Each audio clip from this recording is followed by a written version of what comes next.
शादी, विवाह या अन्य किसी भी पार्टी में बेहद ही सस्ता व होलसेल दामों में मुर्गा खरीदने के लिए संपर्क करें। माही पोल्ट्री फार्म, तड़वा। अधिक जानकारी के लिए अभी कॉल करें।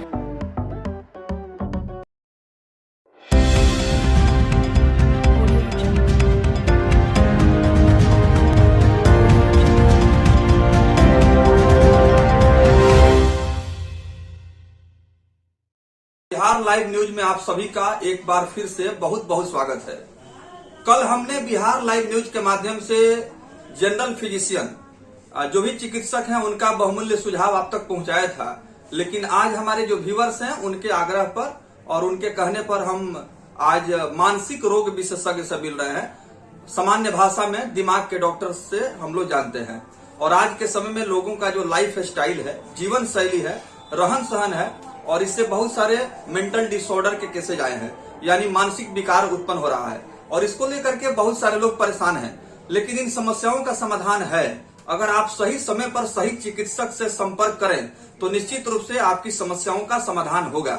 आज हमारे साथ गोपालगंज जिले के जाने माने मानसिक रोग विशेषज्ञ डॉक्टर राजीव रंजन जी है, जो परिचय के मोहताज नहीं है।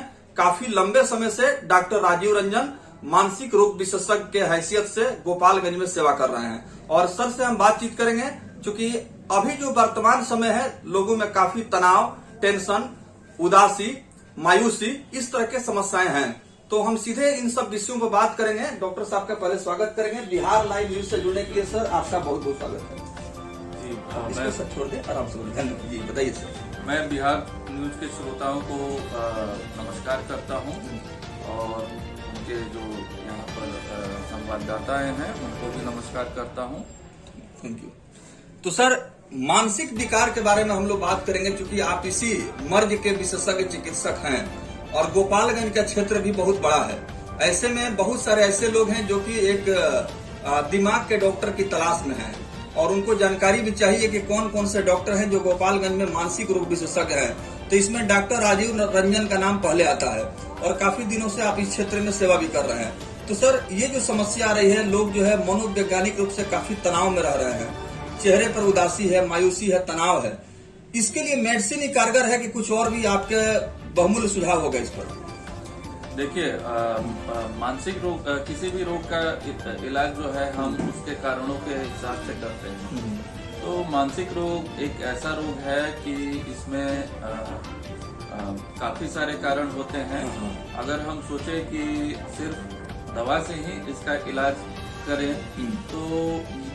तो हमको ज्यादा सफलता नहीं मिलती, क्योंकि मानसिक रोगों का जो ज्यादातर असर होता है व्यक्ति के व्यवहार पर पड़ता है, उसकी कार्य क्षमता पर पड़ता है, साथ ही साथ उसके परिवार और बृहद तौर पर देखा जाए तो समाज पर भी पड़ता है। तो इसमें सिर्फ अगर हम आपके जो डे टू डे लाइफ है, दैनिक जिंदगी है, उसमें आपके व्यवहार में कुछ ऐसा परिवर्तन आ जा रहा है जिससे कि आपको दिक्कत हो रही है, औरों को दिक्कत हो रही है, तो धीरे धीरे चलते ये मनोविकार का रूप ले सकते हैं। बिल्कुल। तो देखिए, गोपालगंज के डॉक्टर राजीव रंजन से मेरी मुलाकात हुई है और डॉक्टर साहब से हमारी बातचीत हो रही है। और mind, brain and nervous clinic में डॉक्टर साहब प्रतिदिन यहाँ पर प्रैक्टिस करते हैं और काफी दूर दराज के मरीज भी डॉक्टर साहब के पास आते हैं। इनके काबिलियत का आलम यह है कि डॉक्टर साहब अपने इस क्षेत्र में काफी अपने विद्वता से, अपने ज्ञान से, अनुभव से लोगों को अपने तरफ आकर्षित किए हैं और बहुत सारे ऐसे मरीज भी डॉक्टर साहब के पास से ठीक हो गए हैं जो कि काफी नाउम्मीद होके आए थे।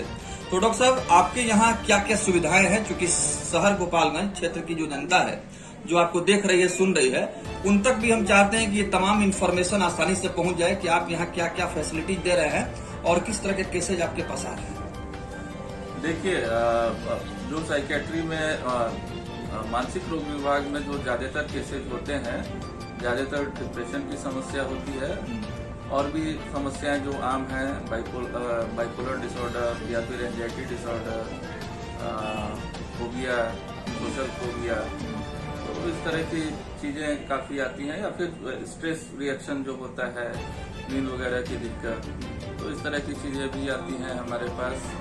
डिमेंशिया होगा, याददाश्त संबंधी दिक्कत, या फिर यूँ कहा जाए कि बच्चों में कुछ उस तरह की दिक्कत जो जो जैसे कि उनके स्कूल के परफॉर्मेंस में गिरावट आ रही है या फिर पैखाना पेशाब कंट्रोल होने में समय पर नहीं हो पा रहा है। साथ ही साथ मंदबुद्धि बच्चों में कुछ तरह की प्रॉब्लम है, जैसे कि मिर्गी विर्गी की समस्या है या उनके व्यवहार में दिक्कत है, जी जी। या फिर ऐसे भी मिर्गी की समस्या या अन्य किसी न्यूरोलॉजिकल बीमारी जैसे कि पार्किंसन बीमारी या फिर कोई इस तरह की बीमारी जो कि नॉन कम्युनिकेबल होती है या फिर कम्युनिकेबल होती है, उसमें कुछ अगर साइकेट्रिक सिम्टम्स आते हैं तो उस तरह की चीज़ों का इलाज किया जाता है। बिल्कुल। दूसरी बात, सुविधाओं की जहाँ तक बात है तो मैं गोपालगंज जिले में बहुत ज़्यादा साल से नहीं हूँ, मैं 3 साल से हूँ। तो और यहाँ पर चूँकि साइकेट्रिस्ट फिलहाल अभी और कोई नहीं है, यहाँ सदर अस्पताल में भी साइकेट्रिस्ट शायद विभाग है, और वहाँ अगर हम सिर्फ दवाइयों पर निर्भर रह जाएं तो ऐसा मानसिक रोगों में संभव नहीं। बिल्कुल।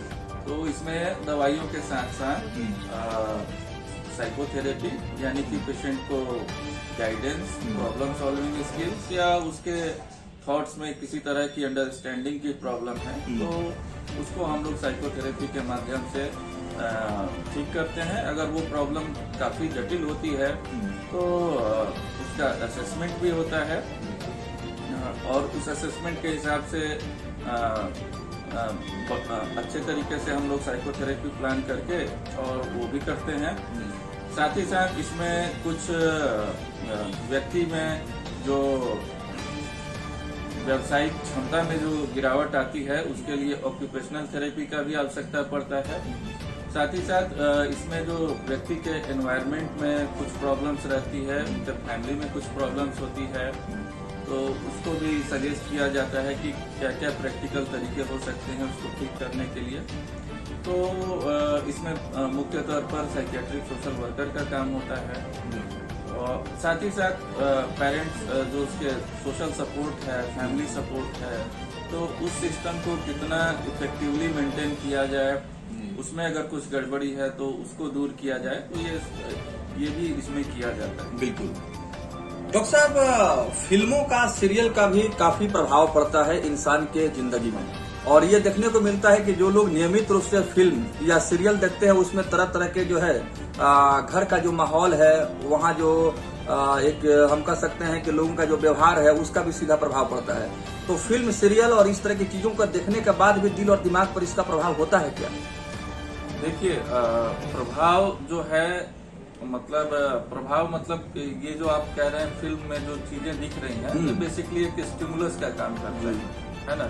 किसी भी स्टिमुलस को, चाहे हम कुछ खा पी रहे हैं, चाहे हम कुछ पहन ओढ़ रहे हैं, चाहे हम कुछ कर रहे हैं, किसी से बातें कर रहे हैं, तो उस स्टिमुलस को हम कैसे इंटरप्रेट करते हैं, कैसे हम उसको समझते हैं, कैसे उसको एनालाइज करते हैं, ये व्यक्ति के अपने माइंड के जो क्या कहा जाए, कितना विकसित है, कितना मैच्योर है, उस पर निर्भर करता है। बिल्कुल।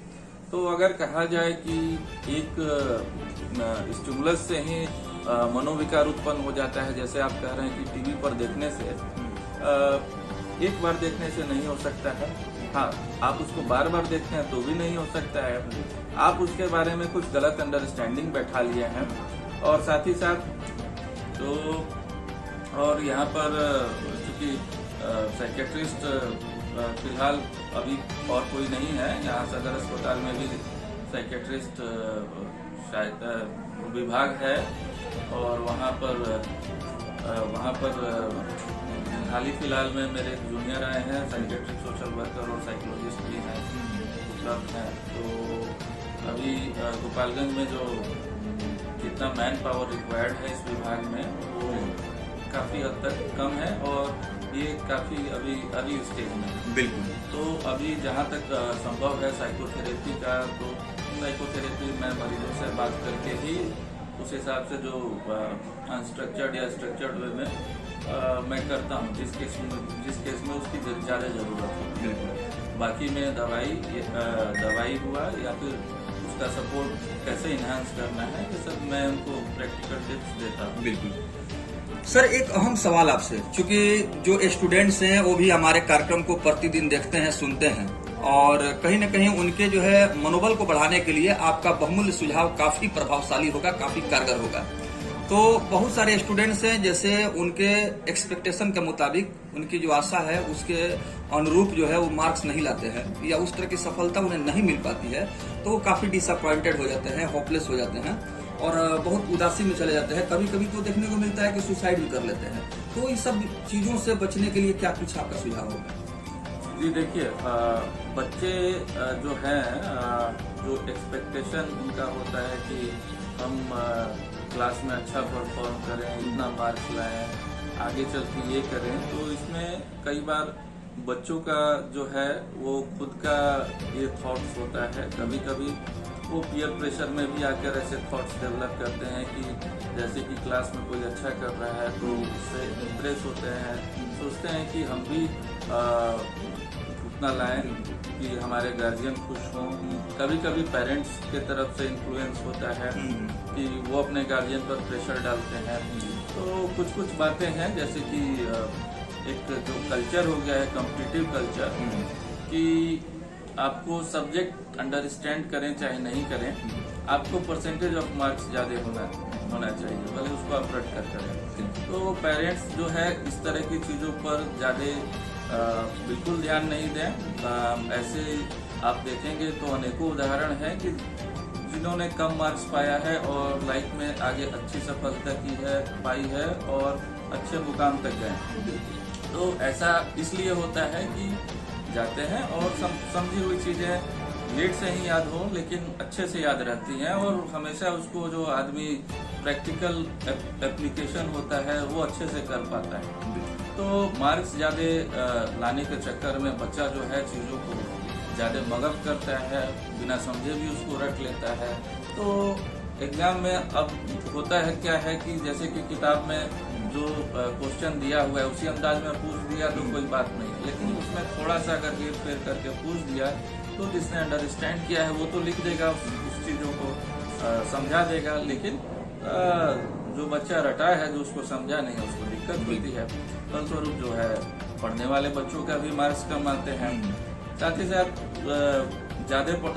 कुछ बच्चों में ये भी अंडरस्टैंडिंग होती है कि हम ज़्यादा देर जाग कर पढ़ेंगे या ज़्यादा देर पढ़ेंगे, रात में पढ़ेंगे, तो उससे भी हमारे मार्क्स ज़्यादा हो सकते हैं। वो अपने खाने पीने को इग्नोर करते हैं। तो पहली जो चीज़ है, प्रॉपर नींद, प्रॉपर आराम करना, और क्या कहते हैं, अच्छे संतुलित आहार पर ध्यान देना। साथ ही साथ अपना सोशल लाइफ और पर्सनल लाइफ में बढ़िया बैलेंस बना करके चलते रहना, तो ये काफ़ी ज़रूरी होती है। और इसमें पेरेंट्स और बच्चे दोनों को ये बात समझनी चाहिए कि पेरेंट्स जो है बच्चों के सामने ज़्यादा ये डिस्कस नहीं करें, इस अंदाज में डिस्कस नहीं करें कि भाई फलाना के बच्चे के इतने मार्क्स आए हैं, आपके बहुत कम आते हैं, पढ़ने में बहुत वीक हो, कुछ नहीं कर पाएंगे, एक तरह की निगेटिव बातें। बिल्कुल, आप उसको पॉजिटिवली क्रिटिसाइज करिए, है ना। अब ये कह सकते हैं कि भाई और मेहनत करिए और ज़्यादा अच्छा कर सकते हैं, या आपको समझने में कुछ दिक्कत है, आपको कुछ रिसोर्स और चाहिए, तो जो भी आपके बस में है वो आप सपोर्ट करने के लिए तैयार है। नहीं तैयार है तो भी आप ओपन रहिए कि भाई जो करना है आपने करना है ना। तो आप जितना करेंगे उतना मेरे लिए काफी है। राइट, ठीक है, बिल्कुल। ये थे डॉक्टर राजीव रंजन, जो हमारे सवालों का जवाब दे रहे थे, और डॉक्टर साहब ने काफी आत्मविश्वास के साथ, बड़ी बेबाकी से और विषय पर इन्होंने अपना बहुमूल्य सुझाव दिया है। उम्मीद करते हैं कि mind brain and nervous clinic के जो भी मरीज हैं, जो डॉक्टर साहब के निगरानी में उनका इलाज चल रहा है, साथ ही साथ जो लोग मानसिक रोग से ग्रसित हैं और मेंटल डिसऑर्डर की समस्या से जूझ रहे हैं, तो हमारे बिहार लाइव न्यूज के माध्यम से डॉक्टर राजीव रंजन से आप मुलाकात कर सकते हैं और अपनी समस्या रख सकते हैं। निश्चित रूप से आपको लाभ मिलेगा। डॉक्टर साहब कार्यक्रम में शामिल हुए, इसलिए हमारे बिहार लाइव न्यूज की टीम से तरफ से आपको बहुत बहुत धन्यवाद का जवाब दे रहे थे, और डॉक्टर साहब ने काफी आत्मविश्वास के साथ, बड़ी बेबाकी से और विषय पर इन्होंने अपना बहुमूल्य सुझाव दिया है। उम्मीद करते हैं कि mind brain and nervous clinic के जो भी मरीज हैं, जो डॉक्टर साहब के निगरानी में उनका इलाज चल रहा है, साथ ही साथ जो लोग मानसिक रोग से ग्रसित हैं और मेंटल डिसऑर्डर की समस्या से जूझ रहे हैं तो हमारे बिहार लाइव न्यूज के माध्यम से डॉक्टर राजीव रंजन से आप मुलाकात कर सकते हैं और अपनी समस्या रख सकते हैं। निश्चित रूप से आपको लाभ मिलेगा। डॉक्टर साहब कार्यक्रम में शामिल हुए, इसलिए हमारे बिहार लाइव न्यूज की टीम से तरफ से आपको बहुत बहुत धन्यवाद। लोक आस्था का महान त्योहार छठ पूजा भी है और आप क्या कुछ शुभकामना देंगे जिला वासियों को? मैं इस बिहार के जो महापर्व, जो कि धीरे धीरे अब देश का भी महापर्व बन रहा है, तो मैं इस पर सभी को शुभकामनाएं देता हूं। सभी अपने जीवन में अच्छा करें।